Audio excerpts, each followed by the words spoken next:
Super Mario, Super Mario, Super Mario World. Super Mario World, it's a blast from the past. In Super Mario World, you got to move fast. Mario and Luigi are doing what they can. Yoshi and the princess are giving them a hand. Super Mario World. Super Mario World, it's a blast from the past. In Super Mario World, it's a blast. Super Mario World might just be my favorite of the classic 2D Super Mario Bros. Games. Not only did it continue the legacy of Super Mario Bros. 3 by taking the series to new heights and really showing what Mario was capable of in a new setting, it also showed what the Super Nintendo could really do at the beginning of the 16-bit wars. This game clearly showed what the Super Nintendo could do in relation to the Sega Genesis, and it really helped give the impression that this was a true contender and that Nintendo would continue to provide quality games for years to come. Now, one would hope, with that kind of track record, the cartoon based off the game would also have the same level of quality. And I'm sure you can already tell where I'm going with that little spiel. Whereas the Super Mario Bros. Super Show wasn't exactly faithful to its source material, it still managed to be extremely entertaining. Here we have an example of something that skews its own source material and absolutely fails at it. But before we get into the show proper, let's also talk about how this fails in terms of how it compares to the other series. Let's start off with the fact that the series was treated more as a side project than a full-on DiC animated show. The series was the most short-lived of the animated Mario cartoons, only lasting for 13 full episodes. And unlike Super Mario Bros. 3, which was eventually given its own time slot and shown on its own, this series was never shown without another companion show from DiC Entertainment, starting with the last series of Captain N and ending with repackaged version of Super Mario Bros. Super Show. Now, to add insult to injury, the series wasn't even given a widespread distribution or release after its syndication ended, unlike the other two shows. The only episode of the series that was ever put on a VHS tape was the Christmas-themed episode, which was only released packaged with other winter and Christmas-themed episodes from the last two shows on a tape called Mario's Christmas Capers. The only way that you can get the entire series is to buy a DVD box set from Shout Factory, and even then, it doesn't give the series a chance to shine on its own because it's packaged the same way it was originally shown on television, with the last season of Captain N the Game Master, another absolutely terrible show, which, believe me, I'll get to sometime down the line. Now, I'm going to forego my normal formula for reviewing here and just start by talking about the positives of this show, because really, I could only find a few. To start with, and in keeping with the track record for the other cartoons, the use of sound effects and music cues from the game is actually really good here, and it's pretty fun to listen to them, as they really do fit well with the tone and the type of atmosphere that the series is going for. The animation this time around is also quantifiably better than either of its predecessors, though I think that might be due to the fact that there really weren't many episodes in this show to begin with. And really, that is about all I can think of for positives. Sorry to disappoint you if you're a fan of this show, but it's all downhill from here. By critiquing the story of this series, in that there isn't one.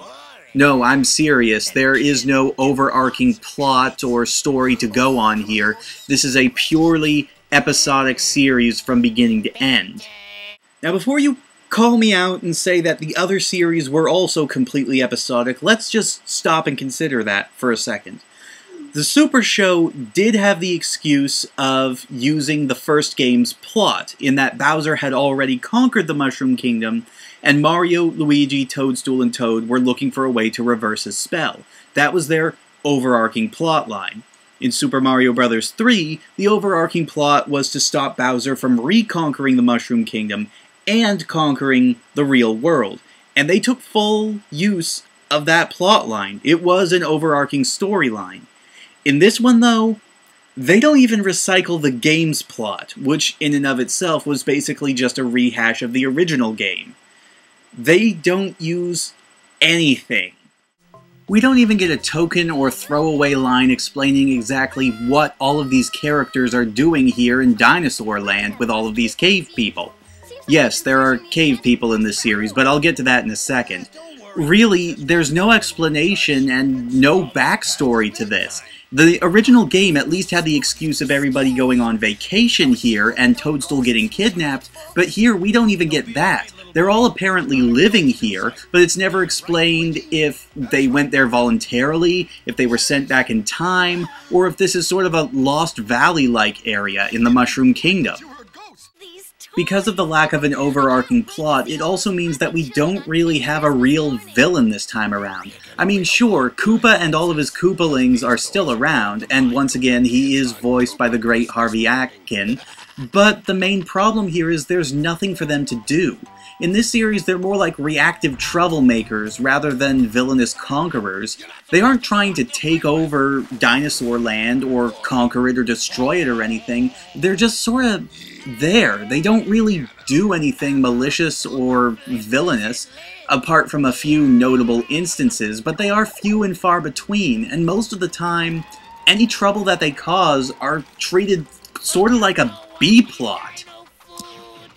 As a matter of fact, Koopa himself isn't really featured very prominently at all. Rather, the Koopalings actually appear more in this series than he does, and really, any trouble that they cause is minimal at best. Yes, there are a few times when they can actually seem threatening or menacing, but again, it's usually near the very end of the episode, and it's not treated with the same gravitas that their plans were in Super Mario Bros. 3, or even as big as Koopa's plans were in Super Mario Bros. Super Show.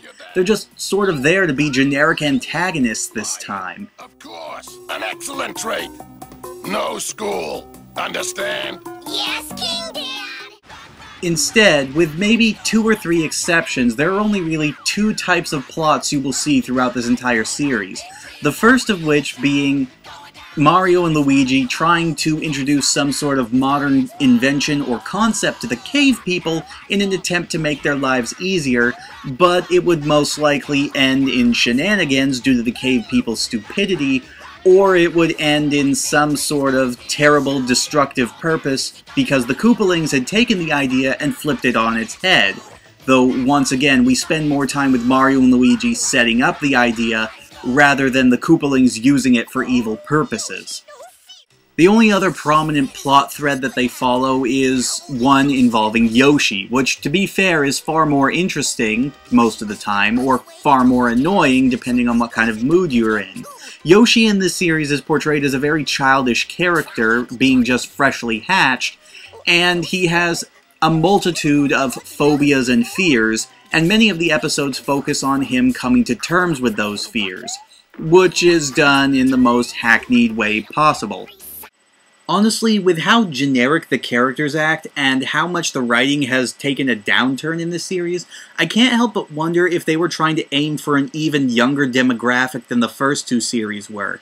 I mean, the first 2 shows were never intellectually stimulating, but they at least respected their audience. This one just feels like it's made more for toddlers than anybody else. And to be quite honest, this is the one that suffers the most from having a Mario motif, in that they don't really do a whole lot with it. You could rewrite this entire show with original characters, not change a snippet of dialogue except for character names and places from the game, and it could stand completely on its own as just another generic kids show. Well, okay, there is one episode, to my memory, that actually feels like it captured a bit of the Mario spirit. And ironically, it's the very first episode that you see on the DVD set, where Wendy, trapped in Iceland for some reason, is tired of it being so cold in Iceland. One could wonder why she just doesn't go back to her father's castle, which is conveniently located on the Donut Plains in this series, but I digress. Anyway, she kidnaps some sort of giant fire-breathing piranha plant and uses her to warm up Iceland, but it starts melting. So Mario, Luigi, Yoshi, and Princess Toadstool go out to stop her, And of course, it destroys any sort of faith that you have in the series almost immediately by taking a cop-out and having Wendy defeat herself and Yoshi save the day in an forced and very hackneyed way of getting him to confront his fear of water. Yes, the dinosaur in this series is aquaphobic. There was also another original character added to the cast in Oogtar, a pre-adolescent cave boy, but really, he's not a main character, he's more like an important side character. He only shows up in a handful of episodes and really only exists to sort of serve as a replacement for Toad. Mostly because he and Toad actually share the same voice actor, but that's about as close as the two ever come to crossing over. And you want to know what the absolute worst part is? I'm out of stuff to talk about already. There's just nothing more I can say about this series. Honestly, I wish I had more to gripe about here because at least then I could call it something that you could check out just for the sake of it being a bad show like other people like to say the Super Mario Bros. Super Show is. But really, when it gets down to it, this is just a boring show.